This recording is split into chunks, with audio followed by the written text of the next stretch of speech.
हाँ भाई, चलो भाई, क्लास 10th हम लोग ट्रिग्नोमेट्री शुरू कर रहे हैं। ये टॉपिक थोड़ा सा लंबा है बेटा और इम्पॉर्टेंट भी है। आगे जाकर अगर आप लोग पीसीएम लेने वाले हो या पीसीबी भी लेने वाले हो, दोनों में काम आएगा। ठीक है, चलो ट्रिग्नोमेट्री देखो, हमारी जो क्लास 10 की ट्रिग्नोमेट्री है ना, वो बिल्कुल बेसिक और बच्चे लेवल की है।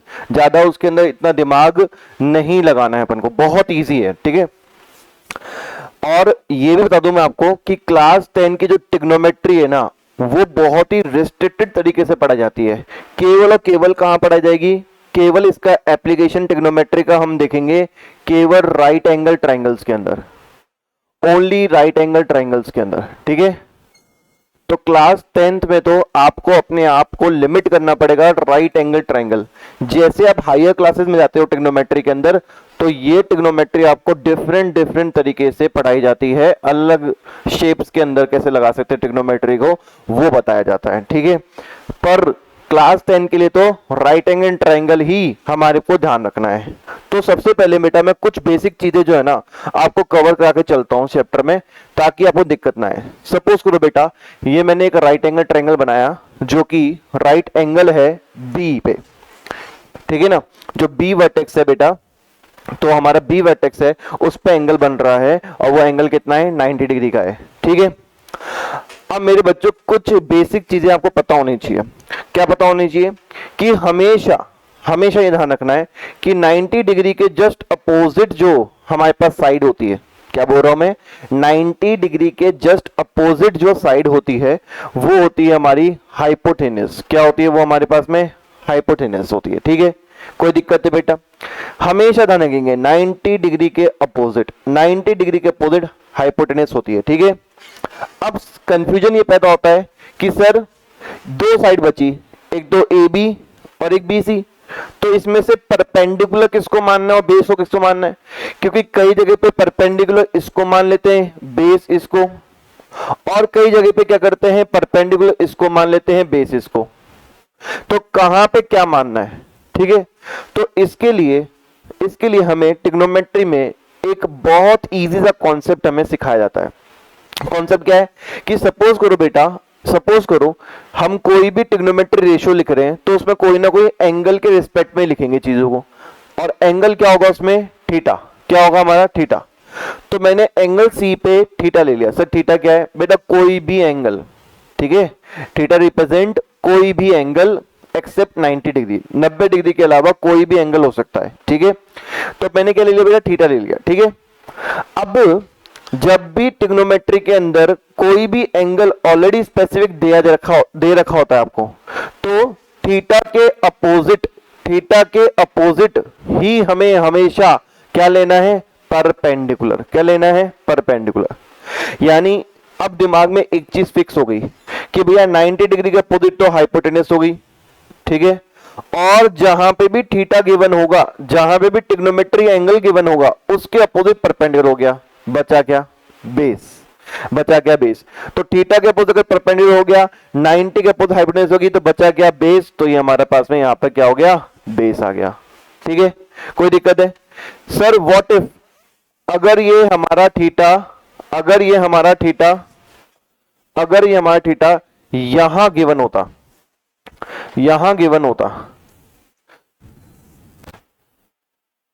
भाई, 90 के अपोजिट तो हाइपोटेनस होगी, पर थीटा हमारे पास में अगर यहां गिवन होता, इस जगह गिवन होता, तो क्या करते?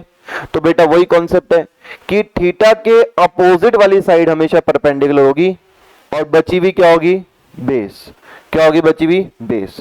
कोई दिक्कत है बेटा हमारे को इसमें? परफेक्ट। यानी कि यहां इस टॉपिक के अंदर मैंने आपको यह समझाया कि कौन सा हाइपोटेनस होता है, कौन सा थीटा होता है, और थीटा के अपोजिट और हाइपोटेनस के अपोजिट क्या होता है, और बेस कैसे निकालते हैं। ये बहुत इंपॉर्टेंट है, क्योंकि अगर ये चीज नहीं सीखेंगे तो ट्रिग्नोमेट्री रेशियो के अंदर अपन नहीं ले सकेंगे। ठीक है, चलो ये समझ में आ गया आपको? कॉपी कर लेना, समय दूंगा मैं आपको। अब इसके बाद में हमें सीखने हैं कि भैया कितने टाइप के हमारे पास में ट्रिग्नोमेट्री रेशियोज होते हैं। तो बेटा 6 प्रकार के ट्रिग्नोमेट्री रेशियो है हमारे पास में। ठीक है, पहला होता है हमारे पास, इसको हम बोलते हैं साइन। ठीक है ना, अब साइन थीटा बोल देंगे। ऐसे आता है बेटा हमारे पास है कॉस थीटा फिर आता है बेटा हमारे पास में टेन थीटा, फिर आता है हमारे पास है कॉट थीटा, फिर आता है हमारे पास है सेक थीटा, और फिर आता है हमारे पास है कोसेक थीटा। ठीक है, तो ये कितने हो गए बेटा, 3 3 6 6 प्रकार के हमारे पास में क्या है, ट्रिग्नोमेट्री रेशियोज है। ठीक है, और ये 6 प्रकार के ही हमारे पास में क्या हो जाएंगे, यहाँ पर हमारे पास है फॉर्मूला बनेंगे। अब मैं आपको पूरी फॉर्मूला शीट बना रहा हूँ। ठीक है, 17 फॉर्मूले में पढ़ने अभी। ठीक है, कम हो गए, पहले बहुत ज्यादा थे। ठीक है, तो sine cos tan cot sec cosec, ये हमारे पास में क्या है, 6 प्रकार के क्या है हमारे पास में ट्रिग्नोमेट्रिक रेशियोज है। साइन थीटा जो होता है उसका फॉर्मूला होता है हमारे पास है परपेंडिकुलर अपॉन में हाइपोटेन्यूज। क्या होता है, परपेंडिकुलर अपॉन में हाइपोटेन्यूज। कॉस थीटा जो होता है उसका फॉर्मूला होता है बेस अपॉन में हाइपोटेन्यूज। ठीक है, बेस अपॉन में हाइपोटेन्यूज। टेन थीटा का फॉर्मूला होता है परपेंडिकुलर अपॉन में बेस। कॉट का होता है बेस अपॉन में परपेंडिकुलर। सेक का होता है हाइपोटेन्यूज अपॉन में बेस। कोसेक का होता है हाइपोटेन्यूज अपॉन में परपेंडिकुलर। ठीक है, ये हमारे पास में 6 के 6 फॉर्मूले हमारे पास में बन के रेडी हो चुके हैं, जो कि 6 ट्रिग्नोमेट्री रेशियो को रिप्रेजेंट करते हैं। ठीक है, कोई दिक्कत है बेटा यहाँ पे? अब भैया ये याद कैसे करें? भैया क्योंकि 3 ही साइड है और तीनों साइडों को उल्टा सीधा करके लिख दिया इधर, तो इसको याद कैसे करें? तो इसका याद करने के बेटा तरीके हैं। ठीक है ना, एक तरीका मैं आपको भी दो तरीके आपको बता देता हूँ, हालांकि ज्यादा कोई इंपॉर्टेंट नहीं है, हर स्कूल वाले सबको सिखाते ही हैं ये चीज। देखो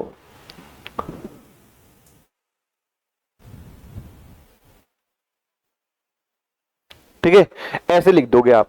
अब बताओ मैं कैसे लिखा, ये कैसे याद रखोगे कि कहां पे क्या लिखना है? तो बहुत इजी सा है, 2 इसके याद करने के तरीके हैं। एक है हमारे पास है पंडित बद्री प्रसाद हर हर बोले। ठीक है ना, पंडित बद्री प्रसाद हर हर बोले, या तो ऐसे याद कर लो, या फिर इसका दूसरा तरीका भी याद है, याद कर सकते हो, पाकिस्तान भूखा प्यासा हिंदुस्तान हरा भरा। ठीक है, तो आप जैसे चाहो वैसे याद कर लो। ठीक है, अब सर याद करने के बाद में हम इसको कैसे रिप्रेजेंट करेंगे? तो बहुत आसान है, जो स्टार्टिंग का हमारा P अपॉन एच लिखा हुआ है ये होता है साइन थीटा। देखो sine theta P upon H. इसके बाद क्या था हमारे पास में, कॉस थीटा, तो ये कॉस थीटा हो गया हमारे पास में। इसके बाद में क्या था हमारे पास में, टेन थीटा, तो ये टेन थीटा हो गया। देखो कॉस थीटा B अपॉन में एच आ गया, टेन थीटा क्या आ गया, P अपॉन B आ गया। ठीक है, अब आता है कॉट सेक कोसेक, तो साइन कॉस टेन, यहां से शुरू करो बेटा कॉट थीटा। कॉट थीटा क्या होगा, B अपॉन P, यहां लिख रहा हूं ना, तो B upon P, B upon P, फिर यहां पे sec theta H upon B, और यहां पे हमारा कोसेक थीटा। इस तरीके से हमारे पास में 6 के 6 फॉर्मूले में याद हो गए। ठीक है भाई, पहले तो आपको ये चीज याद रखनी है कि B P P H H B, है ना, ये याद होना चाहिए। पंडित बद्री प्रसाद हर हर बोले, पाकिस्तान भूखा प्यासा हिंदुस्तान हरा भरा, कैसे भी याद कर सकते हो। फिर आपको ये ट्रिग्नोमेट्री रेशियो ऐसे लिखने, ध्यान रखना एनसीईआरटी के अंदर हल्का सा चेंज दे रखा है, कॉसेक को यहां लिख रखा है, सेक को यहां लिख रखा है, और कॉट को सबसे नीचे लिख रखा है, पर ऐसे मत करना। मैं आपको जो चीज बता रहा हूं ना, ये ऐसे याद रखोगे तो ये वाला आराम से बन जाएगा, है ना, कोई दिक्कत वाली बात नहीं। ठीक है, कोई दिक्कत है 6 फॉर्मूले याद रखने में? ये 6 के 6 फॉर्मूले याद हो जाएंगे मेरे को। ठीक है, इसके बाद में बेटा हमारे पास में कुछ और फॉर्मूले आते हैं, बहुत इजी फॉर्मूले हैं, ज्यादा कोई दिक्कत वाली बात नहीं है। अभी मैं इसको समझा भी दूंगा कैसे याद रखना है। साइन थीटा जो होता है वो 1 अपॉन कॉसेक थीटा के बराबर होता है। ठीक है, फिर आता है कॉस थीटा। कॉस थीटा जो होता है हमारे पास है 1 अपॉन सेक थीटा के बराबर होता है। ठीक है, फिर आता है टेन थीटा। टेन थीटा जो होता है हमारे पास है 1 अपॉन कॉट थीटा के बराबर होता है। ठीक है, ऐसे ही आता है कॉट थीटा। कॉट थीटा होता है 1 अपॉन टेन थीटा के बराबर। फिर ऐसे ही आता है हमारे पास में सेक थीटा। सेक थीटा होता है हमारे 1 अपॉन कॉस थीटा के बराबर। और 12वां होता है हमारे पास है कोसेक थीटा, जो कि होता है 1 अपॉन साइन थीटा के बराबर। ठीक है, ये हमारे 6 और 6 12 फॉर्मूले लिखवा दिए मैंने आपको। अब भैया इन फॉर्मूले को कैसे याद रखोगे, वो भी एक अलग बात है कि इनको कैसे याद रखना है। तो बहुत इजी है बेटा, आपने एक देखा कि साइन थीटा यहां से शुरू हो रहा है, कोसेक थीटा यहां से शुरू हो रहा है, मतलब एक दूसरे का उल्टा ही तो है, तो इसलिए यहां लिखा हुआ है साइन थीटा उल्टा होता है कोसेक थीटा के। ऐसे कॉस थीटा देखो cos थीटा यहां से शुरू हो गया, b अपॉन एच हो गया, sec theta h upon b हो गया, एक दूसरे का उल्टा ही तो है, तो इसलिए cos theta 1 upon sec theta के बराबर हो गया। ठीक है, ऐसे यहां देखो tan थीटा हमारा perpendicular upon base, cot theta base upon perpendicular, एक दूसरे का उल्टा ही तो है, तो ये क्या हो गया, tan theta 1 upon cot theta के बराबर हो गया। और ये जो तीन लिखे हैं अपन ने, ये जो तीन लिखे हैं, यही आगे जाके हमारे पास में तीन और बन जाते हैं। जैसे cot को यहां ले जाऊं, tan को यहां ले जाऊं, cot को वहां, tan को यहां, तो cot theta equals to 1 upon tan theta हो गया। ठीक है, ऐसे ही बेटा यहाँ पे sec को वहां ले जाऊं, cosec sec को वहां ले जाऊं, cot को cos को यहां ले आऊं, तो sec वहां चला गया तो sec थीटा हो गया 1 अपॉन cos के बराबर। ऐसे ही बेटा cosec को वहां ले जाऊं, sin को यहां ले आऊं, तो cosec वहां चला गया, sin यहां आ गया, तो ये भी क्या हो गया हमारे पास में, हमारा फॉर्मूला बन गया। ठीक है, कोई दिक्कत वाली बात है इसमें? तो ये 12 फॉर्मूले हो गए। अब आते हैं बेटा हमारे पास में कुछ बेहतरीन फॉर्मूले। बेहतरीन क्यों बोल रहा हूं सर? सर बहुत ज्यादा यूज होंगे, बहुत ज्यादा यूज होंगे। ठीक है, 13 नंबर का फॉर्मूला। सर 13 नंबर का फॉर्मूला कौन सा है बेटा? हमारे पास में है tan थीटा, बहुत ज्यादा यूज होने वाला है, बहुत ज्यादा यूज होने वाला है। tan थीटा हमारे पास में sin theta upon cos theta के बराबर होता है। सर tan थीटा तो इसके बराबर भी था, हाँ 1 अपॉन cot के बराबर भी होता है, और tan theta sin theta upon cos theta के बराबर भी होता है। ठीक है, 14th sir very important, sir ये कौन सा फॉर्मूला है हमारे पास में? ये होता है बेटा cot थीटा का। cot थीटा क्या होता है हमारे पास में? सर cot थीटा होता है cos theta upon sin theta के बराबर। ठीक है ना भाई, ये दोनों फॉर्मूले बहुत बहुत ज्यादा यूज होते हैं। जब हम ट्रिग्नोमेट्रिक आइडेंटिटीज के क्वेश्चन सॉल्व करना चाहेंगे ना, तो ये वाले फॉर्मूले हम बहुत ज्यादा यूज करेंगे एज कंपेयर टू ये वाले फॉर्मूले। हम इन फॉर्मूलों का बहुत इस्तेमाल करते हैं। ठीक है, अब आते हैं हमारे पास में ये 14 फॉर्मूले हो गए। 14 फॉर्मूले तो बिल्कुल इजी हैं, रटोगे भी नहीं तो भी रट जाएंगे आपको आगे जाके। इतने क्वेश्चंस करते हैं अपन कि इसमें आराम से आपके दिमाग में ये चीजें घूमने लग जाती है। परंतु अब आते हैं तीन आखिरी के फॉर्मूले। ये तीन फॉर्मूले तो आपको रटने पड़ेंगे भैया, ये तीन फॉर्मूले तो आपको अच्छी तरीके से रटने पड़ेंगे। और ये तीनों के तीनों फॉर्मूले हमारे अभी काम नहीं आएंगे, लास्ट एक्सरसाइज में काम आएंगे। ठीक है ना, पर मैं फॉर्मूला शीट में सारा कुछ लिखवाते चल रहा हूँ। ठीक है, तो भैया हमारे पास में जो लास्ट 15 नंबर का फॉर्मूला है, 15 नंबर फॉर्मूला है, ये तीन फॉर्मूले लास्ट में से पहला फॉर्मूला उसका sin square theta plus cos square theta हमेशा 1 के बराबर होता है। sin स्क्वायर थीटा और उसमें अगर मैं cos स्क्वायर थीटा ऐड कर दूं, ठीक है, तो किसके बराबर होगा? 1 के बराबर होगा। 16 फॉर्मूला वेरी इंपॉर्टेंट सर, बहुत इंपॉर्टेंट फॉर्मूले हैं बिल्कुल। sec square theta minus tan square theta वो भी 1 के बराबर होता है। ठीक है, और आखिरी formula cosec square theta minus cot square theta वो भी क्या होता है बेटा? 1 के बराबर होता है। ये जो तीन फॉर्मूले हैं ना बेटा, ये जो तीन फॉर्मूले, ये बड़े ही इंपॉर्टेंट, वेरी इंपॉर्टेंट फॉर्मूले हैं 15, 16, 17 के। अभी काम नहीं आएंगे, अभी हो सकता है 4-5 क्लासेस में कुछ काम ना आए, बट हाँ उसके बाद में लास्ट एक्सरसाइज के अंदर क्या होंगे बेटा? ये बहुत इंपॉर्टेंट बन जाएंगे। ठीक है ना, ये तीन फॉर्मूले से ही हमें क्वेश्चन को बहुत अच्छी तरीके से इंप्लीमेंट करके सॉल्व करना पड़ेगा। ठीक है भाई, कोई दिक्कत हो गया हमारे पास में? फटाफट से बेटा यहां तक लिखो आप लोग।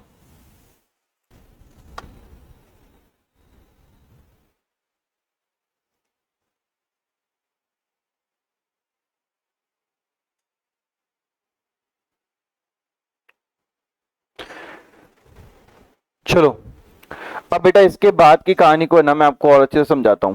ठीक है, देखो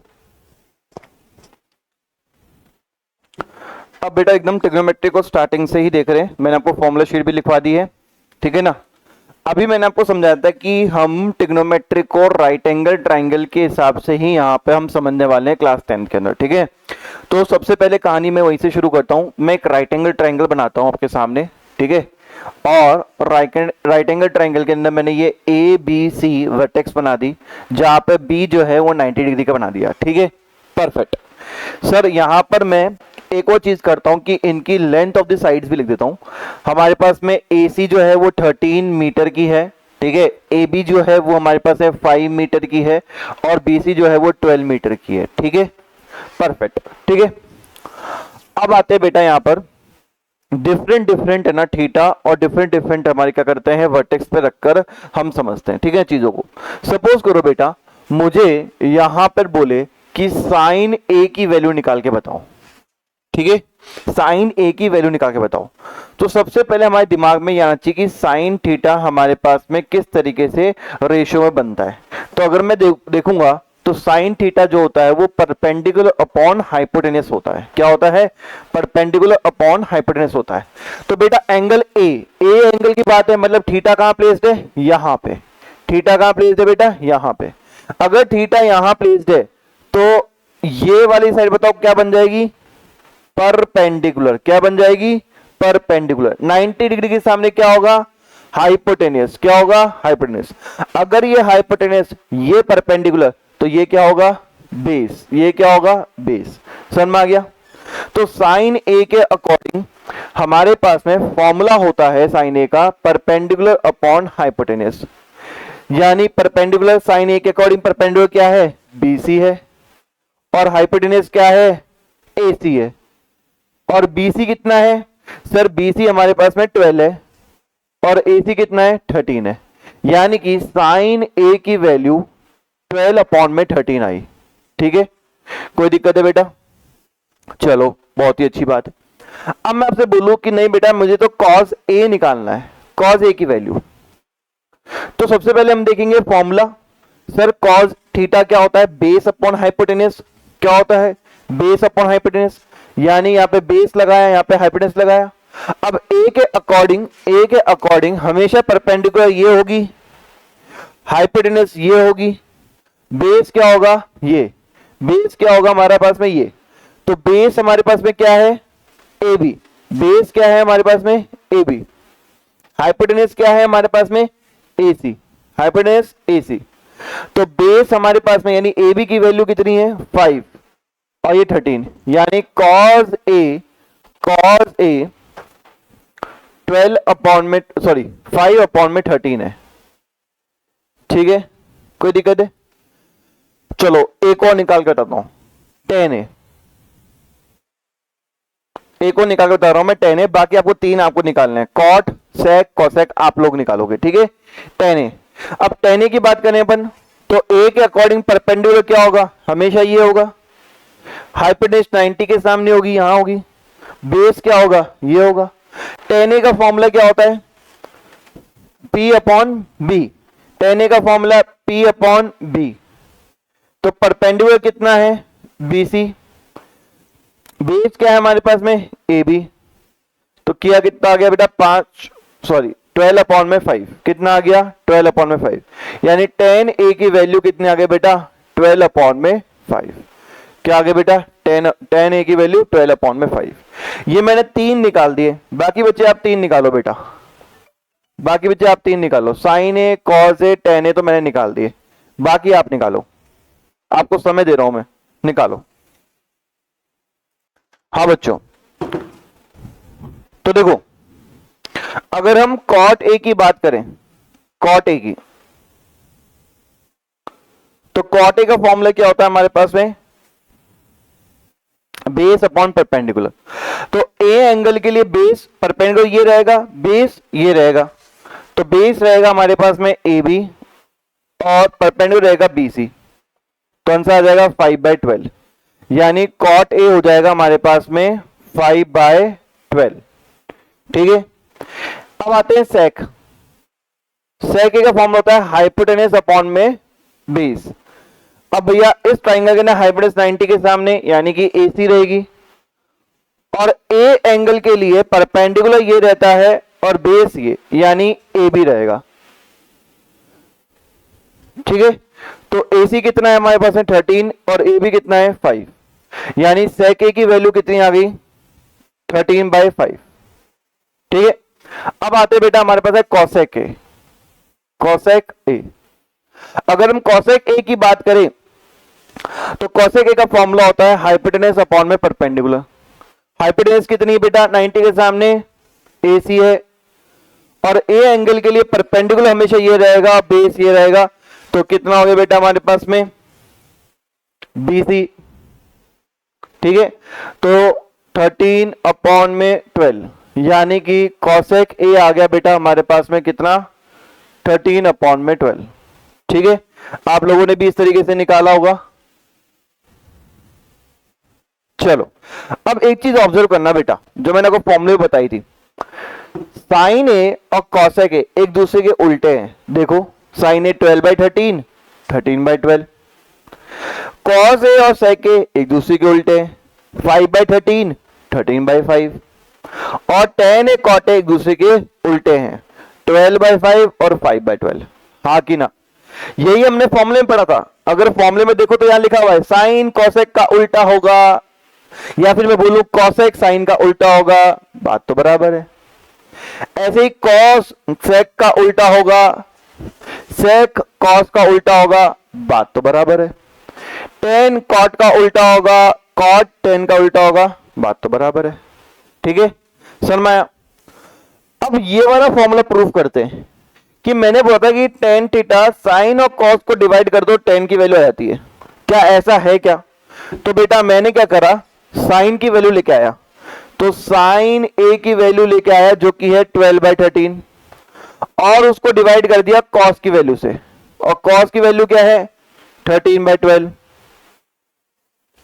ठीक है ना, नहीं सॉरी, कॉस की वैल्यू क्या है, कॉस की वैल्यू सॉरी 5/13। ठीक है, देखो बेटा 13 से 13 कट गया, तो sign A upon cos A की वैल्यू कितनी आ गई, 12/5।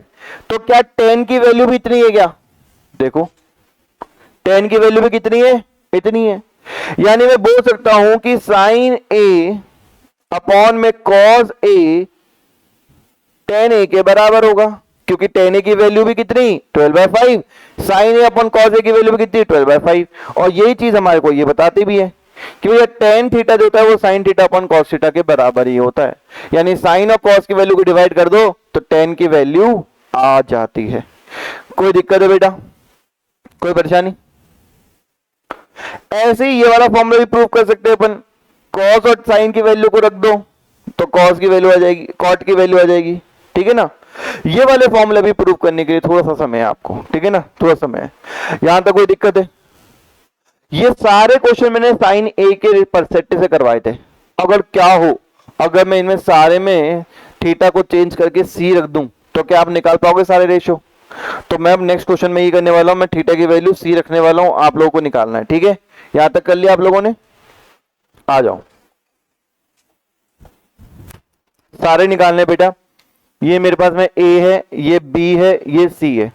ठीक है, ये 90 डिग्री है, 90 डिग्री सामने आपको पता ही है हमेशा परपेंडिकुलर होगा, और इसकी लेंथ दे रखी है, सपोज करो कितनी रखू बेटा, 29 मीटर। ठीक है, ये रख रहा हूं मैं 20 मीटर, ये रख रहा हूं मैं 21 मीटर। ठीक है, परफेक्ट।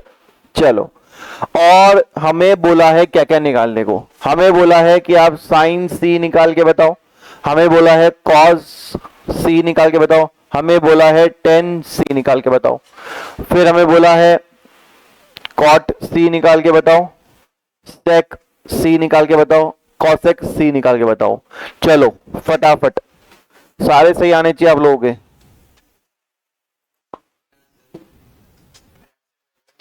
भाई सबसे पहले साइन थीटा का फॉर्मूला होता है परपेंडिकुलर अपॉन हाइपोटेन्यूस। बेटा सी थीटा, थीटा कहां प्लेस है, सी पे, तो थीटा के अकॉर्डिंग हमारे पास में परपेंडिकुलर बन जाएगा बेटा 20 मीटर, और बेस बन जाएगा बेटा 21 मीटर। ठीक है, तो परपेंडिकुलर क्या है हमारे पास में, ए बी है, हाइपोटेन्यूस ए सी है, ए बी की वैल्यू 20 है और ये 21 है, तो साइन सी की वैल्यू बेटा मेरे पास कितनी आ गई, 21 अपॉन में, सॉरी 20 अपॉन में 21। कोई दिक्कत है बेटा, समझ में आ गया? चेक कर लेना बेटा आंसर। कॉस थीटा की वैल्यू होती है, फॉर्मूला होता है base upon hypotenuse, base upon hypotenuse. तो बेटा बेस यहां पे क्या है, सी के अकॉर्डिंग बीसी, और हाइपोटेन्यूस क्या है बेटा हमारे पास में, एसी। बीसी कितना है हमारे पास में 21, और एसी कितना है 29 है, तो यानी कॉस सी की वैल्यू कितनी आ गई बेटा, 21 अपॉन में 29। ठीक है, अब आते बेटा टेन सी। टेन सी की वैल्यू निकालेंगे तो बेटा हमारे पास में क्या है, परपेंडिकुलर अपॉन में बेस, परपेंडिकुलर अपॉन में बेस।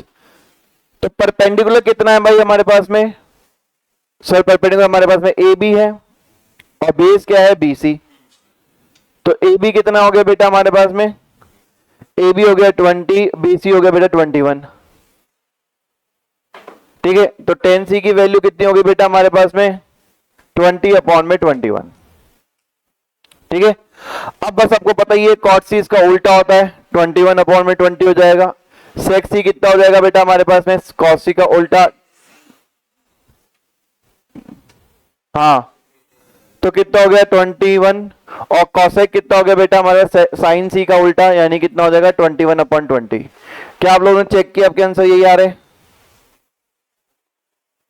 सबके चेक कर लो भाई, यही आ रहे हैं ना?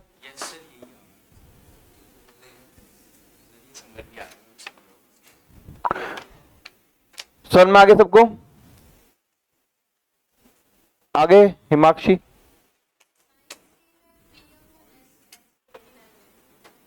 H29 है, अरे हाँ 29 है, 29 है, 29 है। ठीक है, सबका सही आ रहा है ना? अब तो सही है, सही है भाई। चलो, तो ये पूरा हमारे पास में क्या हो गया बेटा, कंप्लीट हो गया। अब करते हैं बेटा कुछ क्वेश्चंस। ठीक है, नहीं क्वेश्चन से पहले आपको टेबल सिखानी है। चलो टेबल सिखाएंगे आज बेटा। कुछ थीटा की वैल्यू हमारे ट्रिग्नोमेट्री रेशियो के साथ फिक्स्ड होती है। फिक्स्ड मतलब कि वो वैल्यूज को आपको याद करना है। अब स्कूल वाले बोलते हैं रट जाओ, पूरी रट जाओ। तो बेटा जब अपन बहुत सारे क्वेश्चंस करते हैं तब तो अपने दिमाग में सेट हो जाती है वैल्यूज को, ठीक है ना। पर अगर मान लो रटोगे तो कहीं ना कहीं प्रॉब्लम भी आती है। तो मैं टेबल बना रहा हूं, सबसे पहले मैं पहले टेबल का लेआउट बना देता हूं, उसके बाद में आपको भी क्या करना है, टेबल बनानी है। ठीक है, टेबल बनेगी 7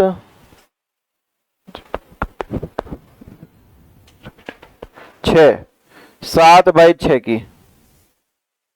ये तो 4 बाई 6 ही है, कोई बात नहीं, मैं ऐड करता रहूंगा।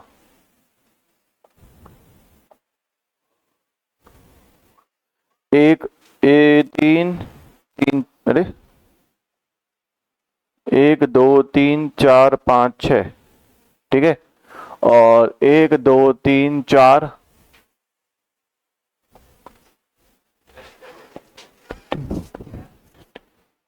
चलो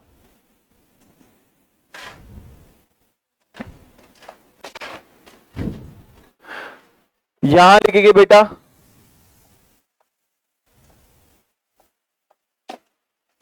यहां लिखेंगे साइन थीटा, यहां लिखेंगे कॉस थीटा, यहां लिखेंगे टेन थीटा, यहां लिखेंगे कॉट थीटा, यहां लिखेंगे सेक थीटा, और यहां लिखेंगे कोसेक थीटा। ठीक है, यहां पे 0 डिग्री, यहां पर 30 डिग्री, यहां पर 45 डिग्री, यहां पर 60 डिग्री, यहां 90 डिग्री। ठीक है, हाँ भाई ये पूरा आपका फ्रेमवर्क रेडी कर दिया। दोस्त तू भी देखिए वाली टेबल, तेरे को भी बनानी है 3 बार रिपीट घर से। ठीक है, ये 6 ट्रिग्नोमेट्री रेशियोज होते हैं, और इन 6 के 6 ट्रिग्नोमेट्री रेशियोज की हमें ये वैल्यूज याद होनी चाहिए। हमें इन 6 के 6 ट्रिग्नोमेट्री की 0 डिग्री पे क्या वैल्यू होगी वो याद होनी चाहिए, 30 पे क्या होगी, 45 पे क्या होगी, 60 पे क्या होगी, 90 पे क्या होगी, ये वैल्यूज पता होनी चाहिए। ठीक है, ऐसा बना लो। अरे बना लेंगे क्या, अभी हम जब स्पीड में चलेंगे तब भूल जाएंगे आप बनाना।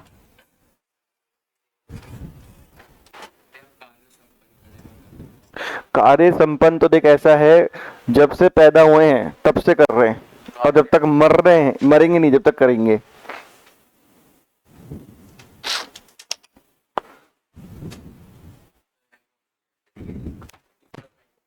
ये दिख के लग नहीं रहा तेरे को ट्रिग्नोमेट्री होगा।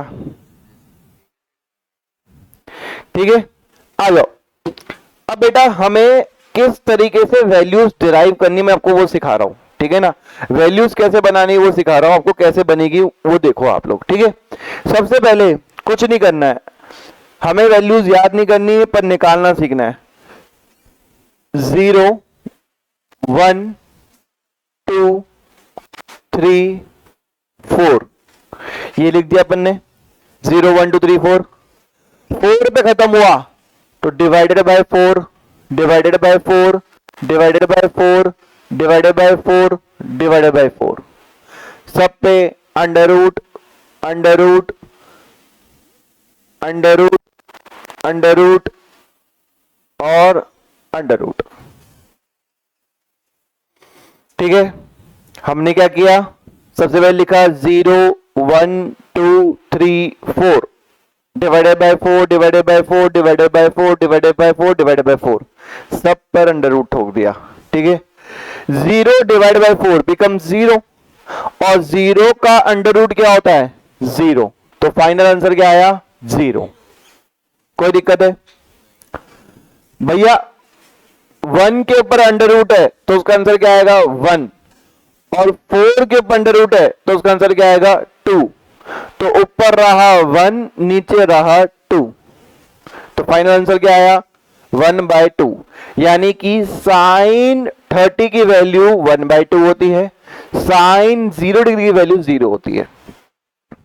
ठीक है, अब आओ सर 2 और 4 डिवाइड हो जाएंगे तो आंसर क्या आएगा 1/2 अंडर रूट के अंदर, 1 का अंडर रूट 1 रूट 2, 2 का अंडर रूट रूट 2, तो आ जाएगा 1/√2, यानी साइन 45 की वैल्यू होती है 1/√2।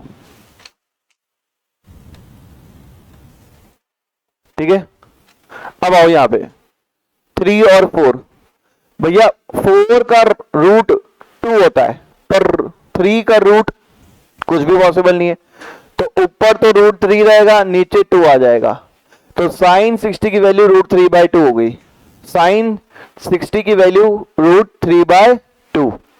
4 से 4 कट गया 1 आ गया, और 1 का क्या होता है 1, 1 का अंडर रूट 1, 1 का अंडर रूट 1। मैंने ऐसे वैल्यूज निकाली, मैं दोबारा से एक्सप्लेन कर देता हूं मैंने कैसे वैल्यू निकाली। 0 1 2 3 4 लिखा, डिवाइडेड बाय 4 4 4 4 4 कर दिया, सब पे अंडर रूट लगा दिया, उसको सॉल्व करा, इसकी साइन 0 की वैल्यू 0 आ गई, साइन 30 की वैल्यू हाफ आ गई, साइन 45 की वैल्यू 1/√2 आ गई, साइन 60 की वैल्यू √3/2 आ गई, और साइन 90 की वैल्यू 1 आ गई। ठीक है, कोई दिक्कत है? अब बच्चों देखो, अब बस ये वैल्यू निकालनी थी, अब तो अपन सारी वैल्यू से खड़ाक से निकाल लेंगे, टेंशन ही मत लो, आप खड़ाक से निकालेंगे एकदम। कैसे? देखो आपको ट्रिक सिखा रहा हूं, जो साइन 90 की वैल्यू होती है ना, साइन 90 की वैल्यू वही कॉस 0 की वैल्यू होती है, यानी 1, यानी ये वाली वैल्यू को यहां ठोक दो। फिर जो साइन 60 की वैल्यू होती है ना, वही कॉस 30 की वैल्यू होती है, यानी कि √3/2, तो √3/2 ठोक दो। साइन 45 की जो वैल्यू होती है ना, वही कॉस 45 की वैल्यू होती है 1/√2। साइन 30 की वैल्यू होती है वही कॉस 60 की वैल्यू होती है, यानी कि 1/2। और जो साइन 0 की वैल्यू होती है वही कॉस 90 की वैल्यू होती है, यानी 0 है। सर ये क्या करा है अपन ने? इस बॉक्स को उठाकर यहां डाल दिया, इस बॉक्स को उठाकर यहां डाल दिया, इस बॉक्स को उठाकर यहां डाल दिया, इस बॉक्स को उठाकर यहां डाल दिया, इस बॉक्स को उठाकर यहां डाल दिया, बस ये करा है। ये सारी कॉस की वैल्यू निकालना आ गया है। कैसे हुआ ये इसका जवाब बाद में मिलेगा, पर ये वैल्यूज को निकाला, और वैल्यूज निकालने के बाद में कॉस की वैल्यू कैसे निकलती है कि साइन 90 की वैल्यू, साइन 90 की वैल्यू cos 0, साइन 60 की वैल्यू cos 30, साइन 45 की वैल्यू cos 45, साइन 30 की वैल्यू साइन cos 60, और साइन 0 की वैल्यू 90। एकदम क्रॉस में लेके जाना है, क्रॉस में, क्रॉस। ठीक है, अब मेरे बच्चों, प्यारे प्यारे बच्चों, tan थीटा की वैल्यू निकालेंगे। आप ही के सामने tan थीटा की वैल्यू निकालेंगे, काहे गुस्सा हो रहा है उस पे? साइन थीटा और कॉस थीटा को डिवाइड कर दो, साइन थीटा और कॉस थीटा की वैल्यू को डिवाइड कर दो, tan थीटा की वैल्यू निकलती है। क्यों? क्योंकि हमने फॉर्मूले में पढ़ा था। यकीन नहीं है? देखो अपन ने फॉर्मूले में पढ़ा था क्या कि tan थीटा की वैल्यू निकलती है साइन थीटा की वैल्यू और कॉस थीटा की वैल्यू, डिवाइड कर दो आपस में। तो अपन यही करेंगे, हमारे टेबल में साइन थीटा ऊपर कॉस थीटा नीचे, तो 0 डिवाइड बाय 1 बिकम्स 0। भाई 0 divide by 1 becomes 0। 1/2 divide by √3/2, जिसको नहीं समझ में आ रहा मैं करके दिखाता हूं। 2 से 2 कट गया, आंसर क्या आ गया 1/√3। ठीक है, 1/2 1/2 दोनों बराबर बराबर वैल्यू, डिवाइड करोगे तो आंसर क्या आएगा 1। दोनों बराबर वैल्यू है, 1/√2 ऊपर है, नीचे 1/√2 है, तो 1/√2 डिवाइड बाय 1/√2 1।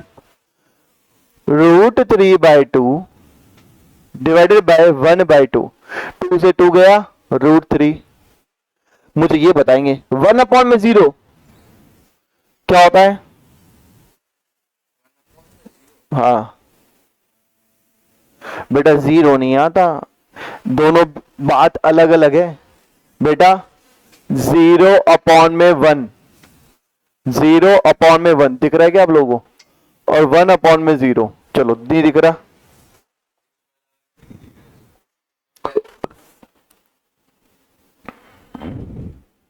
ये दोनों बातों में फर्क है।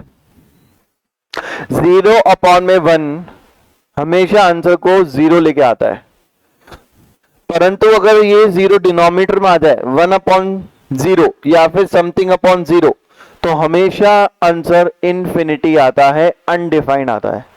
क्या आता है? अनडिफाइंड।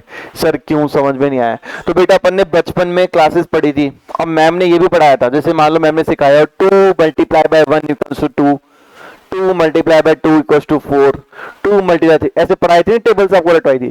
तो उससे पहले होता है 2 multiply by 0 is equals to 0। ठीक है, ये पढ़ा था अपन ने। तो बेटा अगर ये इक्वेशन सही है तो 2 को अगर तो वहां डिवाइड ले जाऊं तो 0 इक्वल्स टू 0/2, यानी 0/2 करने पे आंसर कितना आएगा 0। 0/2 करने पे आंसर कितना आएगा 0। ऐसे ही 0/5 करने पे आंसर कितना आएगा। परंतु जो 1/0 होता है ना, वो इंफिनिटी है। मतलब कहने का मतलब यह है कि 1 इंटू 0 0 के बराबर, तो इसलिए 0 आंसर आ गया। पर 0 इंटू कुछ भी कर लो तो 1 के बराबर नहीं हो सकता, इसलिए आंसर इंफिनिटी है। क्योंकि हमने पढ़ा है ना कि अगर 0 से कोई भी चीज मल्टीप्लाई कर लो, 1 करोड़ मल्टीप्लाई कर लो, तो भी आंसर क्या आता है 0। पर क्या हमारा आंसर कभी 1 बन सकता है? Answer is not possible. तो इसलिए आंसर क्या आता है इंफिनिटी या अनडिफाइंड। तो आज से आप याद रखेंगे चीज को, क्या याद रखेंगे कि भैया अगर नीचे हमारे पास में कोई भी नंबर हो, ऊपर 0 हो, तो आंसर 0 आता है। पर अगर नीचे 0 आ जाए तो हमेशा क्या आता है अनडिफाइंड, इंफिनिटी। ऐसे देखो यहां पे 1/0, 1/0 क्या बन जाएगा अनडिफाइंड। क्या बन जाएगा अनडिफाइंड। तो अनडिफाइंड मैथमेटिक्स के शब्दों में ये वैल्यू अनडिफाइंड है, इट इज नॉट डिफाइंड। ठीक है ना, दी नहीं गई है। जो ब्रो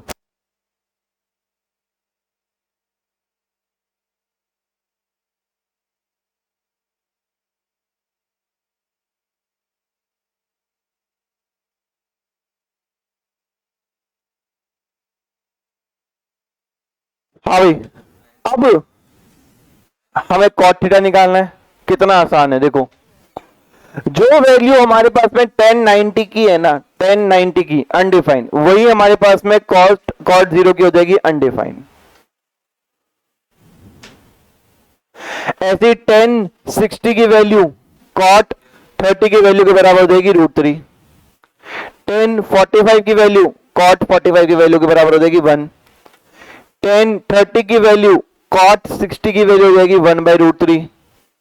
और 10 की वैल्यू कॉट 90 की वैल्यू हो जाएगी 0। जैसे हमने कॉस थीटा में किया था, साइन का बॉक्स को उठा के उल्टा रख दिया था, वैसे ही कॉट का निकालते वक्त 10 का बॉक्स को उठाकर उल्टा रखना है। ये वाला बॉक्स ये बन जाएगा, ये वाला बॉक्स ये बन जाएगा, ये वाला बॉक्स ये बन जाएगा, ये वाला बॉक्स ये बन जाएगा, ये वाला बॉक्स ये बन जाएगा, बस।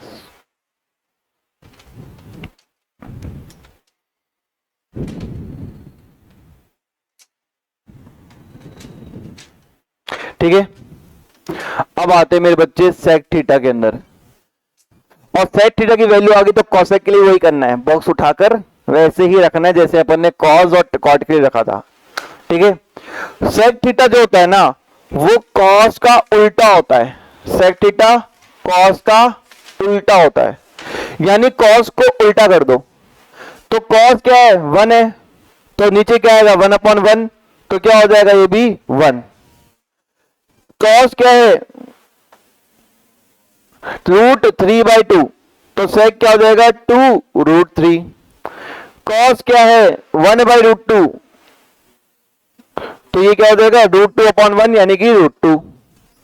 कॉस 60 क्या है 1/2, तो 2/1 यानी कि 2। और कॉस थीटा क्या है 0/1, इसका उल्टा 1/0 यानी अनडिफाइंड, तो अनडिफाइंड। अब आपको बताइए क्या करना है, अगर वो अनडिफाइंड है तो ये वाला बॉक्स भी क्या हो जाएगा अनडिफाइंड। 2 का 2 √2 2√3 और 1, ये पूरी टेबल बनाना सिखा दिया मैंने आपको। अब आप लोग जाओगे, या तो कुछ बुद्धिमान व्यक्ति होंगे वो जाकर थोड़ा बहुत बुक में देखेंगे, एनसीईआरटी में जो मैंने करवाया है ना, अच्छे बच्चे जो होते उनको तब पता चलेगा कि यार सर आके बोलेंगे सर गलत बता दिया आपने, ठीक है ना। और कुछ होंगे जो टीचर बताएगा स्कूल में, तब बोलोगे कि सर गलत बता दी। अरे गलत नहीं है, सारी वैल्यू सही है, बस एनसीईआरटी में क्या कर रखा है कि कॉसेक को यहां प्लेस कर रखा है, सेक को यहां प्लेस कर रखा है और कॉट को नीचे प्लेस कर रखा है। पर मैं आपको हमेशा ट्रिग्नोमेट्री रेशियो इसी ऑर्डर में पढ़ा रहा हूं, मैंने फॉर्मूला भी इसी ऑर्डर में लिखवाए सारे आपको, ठीक है ना। तो गलत नहीं है, वैल्यूज बस ऐसे है कि भैया आपने ये वाली वैल्यू को चेक किया, ये वो चेक करो, तो आप जब चेक करोगे तो आपको यही चीज मिलेगी, गलत नहीं है। बस ये तरीका इस तरीके से फॉर्मेट बन जाए। देखो मैं सीरीज में इसलिए करवा रहा हूं ताकि फॉर्मेट इसका भी सही हो जाए, आपको कंफ्यूजन ना हो, आपका वो पंडित बद्री प्रसाद पाकिस्तान भूखा पासा हिंदुस्तान भरा वो भी बन जाए, ठीक है ना। आपका ऑर्डर एकदम सही बना रहे, इसलिए मैं इसी ऑर्डर में करवा रहा हूं इसको, ठीक है ना। और मैं आपसे रिक्वेस्ट भी करता हूं आप इसी ऑर्डर में चलना, आगे दिक्कत नहीं आएगी, ठीक है भैया। ये टेबल बनाना अभी 5-10 मिनट जैसे मैं शुरुआत की थी ना वैसे एक बार देखो, दिमाग में बिठा लो, क्योंकि टेबल लेना ये बहुत इंपॉर्टेंट है, ठीक है ना। उसके बाद में अपन क्वेश्चंस शुरू करते हैं। हो गया क्या, करें क्वेश्चंस। अब बेटा हम तैयार हो चुके हैं पहली एक्सरसाइज का पहला क्वेश्चन करने के लिए। तो पहले मैं आपको बेटा पहली एक्सरसाइज का पहला क्वेश्चन निकाल देता हूं। चलो बेटा, बेटा क्वेश्चन गिवन है आपको, एबीसी राइट एंगल ट्राइंगल है जहां पर राइट एंगल बी पे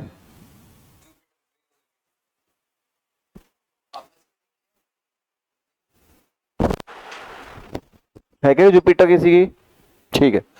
तो एबीसी राइट एंगल ट्राइंगल है बी पे, एबी जो है वो 24 सेंटीमीटर है, बीसी जो है वो 7 सेंटीमीटर है। आपको पता करना है क्या, आपको साइन ए की वैल्यू निकालनी है, कॉस ए की वैल्यू निकालनी है, साइन सी की वैल्यू निकालनी है, कॉस सी की वैल्यू निकालनी है। डायग्राम आपको गिवन है, ए बी की लाइन 24 है, बी सी की लाइन 7 है और ए सी की लाइन 25 है। निकालो बेटा, मैं करवा चुका हूं ये चीज, करो बेटा। चलो सबसे पहले बेटा साइन ए निकालना है मेरे बच्चे। साइन ए मतलब थीटा यहां प्लेस्ड है, कहां प्लेस्ड है, थीटा यहां पे प्लेस्ड है। तो अगर थीटा यहां प्लेस्ड है तो उसके सामने क्या होगा परपेंडिकुलर, 90 के सामने क्या होगा हाइपोटेनियस, बाकी बचा हुआ बेस, ये रहा। तो अगर हमें निकालना है साइन ए, क्या निकालना है हमें साइन ए, तो देखो कैसे निकालेंगे। तो साइन ए कैसे निकलेगा बेटा, साइन ए का फॉर्मूला होता है परपेंडिकुलर अपॉन हाइपोटेनस, और ए के लिए परपेंडिकुलर क्या है सर, ए के लिए परपेंडिकुलर है बी सी और हाइपोटेनस क्या है ए सी। बी सी की वैल्यू 7, ए सी की वैल्यू 25। तो साइन ए की वैल्यू प्रभु कितनी आ गई 7/25। फिर बोला कॉस ए निकालने को, तो कॉस ए निकाल लेंगे बेटा, फॉर्मूला होता है बेस अपॉन हाइपोटेनस, और बेस क्या होगा हमारे पास में A B, hypotenuse A C, A B कितना गिवन है 24 25। तो कॉस ए हो जाएगा बेटा 24/25। समझ में आया, कोई दिक्कत है? नहीं सर। परंतु कहानी हमारी चेंज हो जाती है अगर बोले साइन सी निकालने को, अगर बोले साइन सी निकालने को, आगे लिया उसको, साइन सी निकालने को। तो अगर हम साइन सी निकालें तो यानी हमारा एंगल प्लेस कहां पे है, यहां पे थीटा है, और अगर यहां थीटा रो के सामने ये बन जाएगा परपेंडिकुलर, 90 के सामने हाइपोटेनियस और बचा हुआ बेस। ठीक है, तो साइन सी की वैल्यू निकालने को बोले तो साइन सी का फॉर्मूला होता है परपेंडिकुलर अपॉन हाइपोटेनियस। परपेंडिकुलर कितना है, परपेंडिकुलर है बेटा हमारे पास में ए बी, हाइपोटेनियस कितना है ए सी, ए बी हो गया 24, ए सी हो गया बेटा 25। वहीं अगर कॉस सी निकालने को बोले तो कॉस सी होता है बेटा हमारे पास में बेस अपॉन में हाइपोटेनियस, बेस हो गया बेटा हमारे पास में बीसी, हाइपोटेनियस हो गया बेटा एसी, बीसी हो गया बेटा 7 और ये 25। चलो सारे निकाल दिए मैंने, कोई दिक्कत है? आप लोगों को भी ये आंसर आए?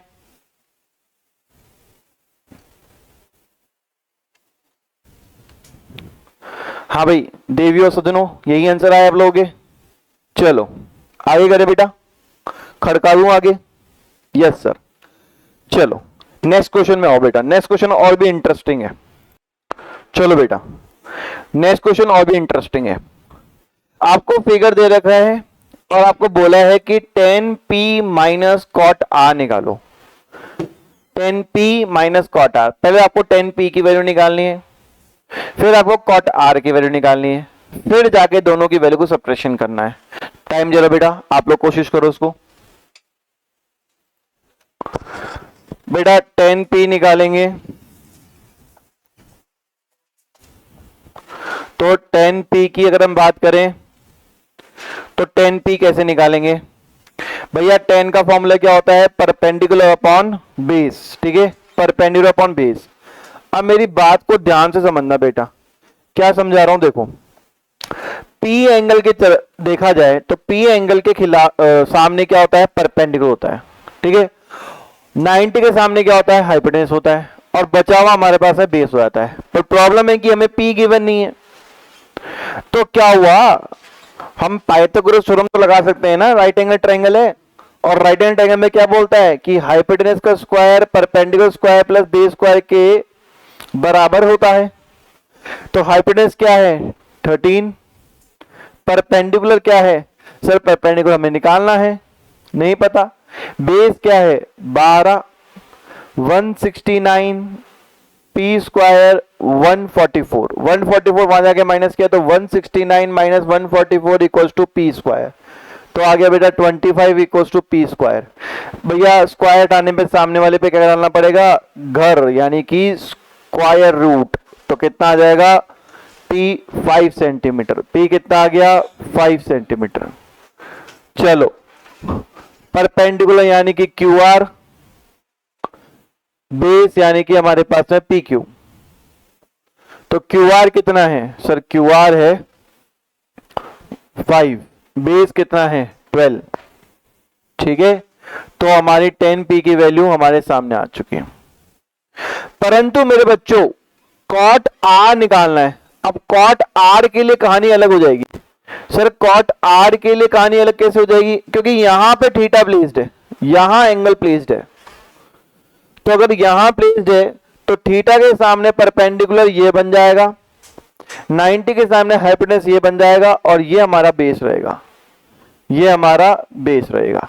ठीक है, तो अगर हम बात करें मेरे बच्चे कि कॉट आर की, तो कॉट आर कैसे निकलेगा सर, कॉट आर निकलेगा बेस अपॉन परपेंडिकुलर करके, और कॉट आर के लिए बेस कितना है 5, सॉरी क्यू आर, और परपेंडिकुलर क्या है पी क्यू, यानी कि 5/12।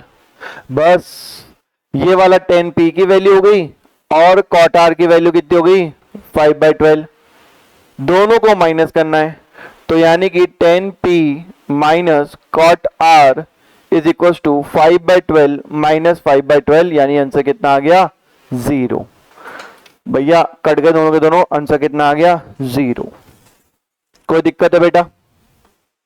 चलो आज की कहानी को यहीं विराम देते हैं। मैथ्स में ट्रिग्नोमेट्री अपने शुरू करी है, ट्रिग्नोमेट्री का अपना ये खत्म हो गया है, फर्स्ट और सेकंड क्वेश्चन। कल इसकी पूरी एक्सरसाइज खत्म करेंगे और नेक्स्ट एक्सरसाइज पे आएंगे, ठीक है।